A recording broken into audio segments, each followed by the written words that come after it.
العلاقات اللي بيبقى فيها اتنين على نفس المستوى الخروج منها بيبقى اسهل من العلاقات اللي فيها حد بيلعب دور ابو حد او ام حد. ليه؟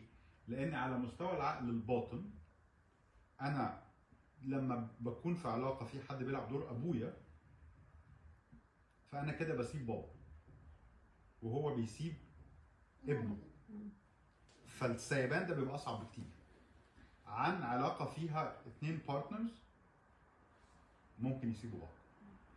فده والعلاقات ممكن يبقى علاقات مش بس انا بلعب دور ابوها، هي كمان ممكن تكون بتلعب دور امي، فممكن يبقى دبل ديسفانكشناليتي.